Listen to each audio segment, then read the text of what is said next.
Hi everyone, Harry Frank from Red Giant here. In this tutorial, I'd like to show you Camera Shake Transition from Red Giant Universe 2.2.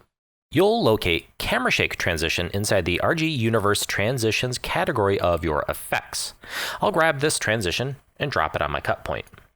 As I play through this, you'll see that it does a quick fade from A to B, but during the fade, it does a wobbling, bouncing sort of animation. Now, I often like to explain how a plugin works before I start grabbing buttons and sliders and telling you what they do. So let's take a step back and just kind of wrap our head around the big picture of what this plugin does. Now, as I mentioned, it does a quick fade in between the A and B clips. But in addition to that, it is doing a position animation, rotation animation, and scale animation to the image during the transition. The position animation is a bouncing animation that can go up and down or left and right independently, and that bouncing animation quickly decays over time so that it returns back to its original state.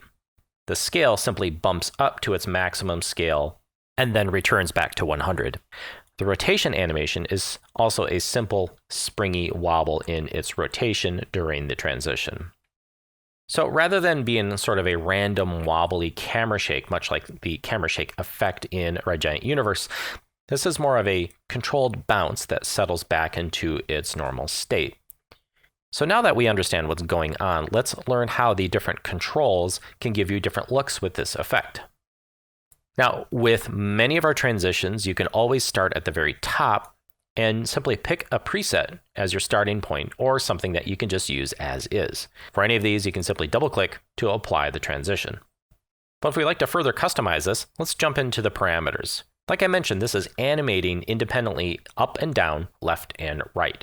So the amplitude X is its horizontal springiness, and the amplitude Y is the vertical springiness.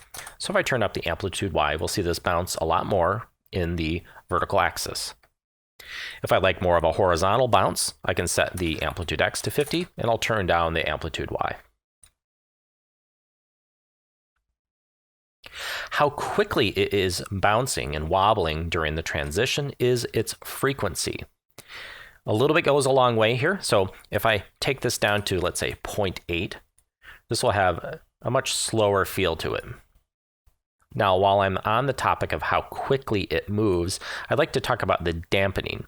The dampening is essentially how quickly it returns back to its original position. So it's sort of the resistance to the bounce. So a high value, let's say of 8, will have the image return quickly back to its original state. A low value, let's say of 1, will let the image bounce much longer.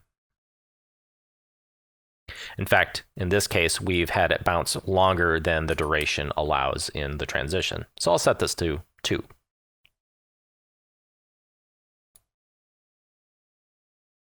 I skipped over the scale footage, which is a pretty straightforward control.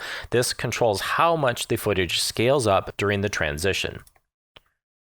Rotation is pretty straightforward. This controls the overall rotation wobble during the transition. So as you can see, we have a bit more of a rotation to the image as we scrub through the transition. So as it animates the image, it's actually animating red, green, and blue separately. The Rgb Separation slider controls a delay that has each channel drift and then sync back up towards the end. So it's more or less affecting the timing where the red slows down, the blue speeds up, and the green stays as is. So you can get a distinct look by turning up the Rgb separation quite a bit.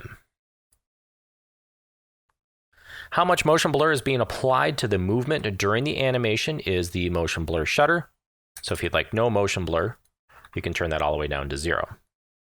Now, one thing I skipped over is this thing called position random. Let me drag the duration of this transition out just a bit, and I will reset. Mostly, the animation path that this image takes during the transition is a sort of springy wobble.